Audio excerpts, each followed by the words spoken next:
गांव की सैर। छवि के चाचा जी गांव में रहते हैं।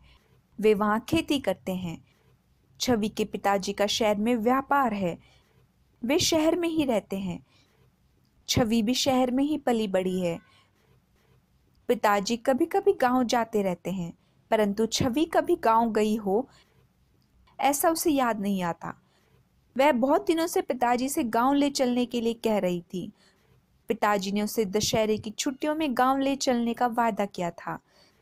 दशहरे की छुट्टियों में छवि अपने माता पिता के साथ गांव गई। गांव में उसका चचेरा भाई समीर रहता है। समीर के लिए उसने अपनी मम्मी से एक सुंदर खिलौना मंगवाया। उसके मन में गांव जाने की तीव्र इच्छा थी। गांव पहुंचकर छवि ने देखा कि वहां के घर शहरों के घर की तरह पक्के नहीं थे। यहाँ छप्पर वाले घर अधिक थे। किसी किसी घर के ऊपर खपरेल भी थी। दो चार मकान ही सीमेंट और ईंटों के थे, शेष सभी कच्चे थे। घर पहुंचकर छवि ने समीर को खिलौना दिया। खिलौना पाकर वह खुशी से उछलने लगा। चाचा चाची भी उसे देखकर बहुत खुश हुए। समीर ने छवि का हाथ पकड़ा और बोला, चलो दीदी, तुम्हें बंदर का तमाशा दिखाकर लाऊं। दोनों बंदर का तमाशा देखने चल पड़े। समीर छवि को गलियारों में घुमाता बरगद के एक वृक्ष के पास ले गया।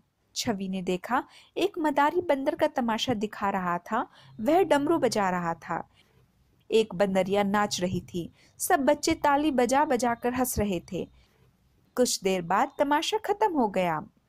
घर के आंगन में आम, अमरूद और नीम के वृक्ष थे। समीर ने छवि को अपनी गायें, भैंस, बैल तथा बछड़े दिखाए। छवि को यह सब बहुत अच्छा लगा। चाची जी ने छवि के लिए सरसों का साग तथा मक्का की रोटियां बनाई। छवि को यह भोजन बहुत स्वादिष्ट लगा।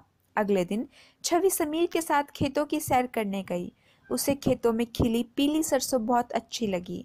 2 दिन गांव में रहकर वह माता पिता के साथ शहर लौट आई।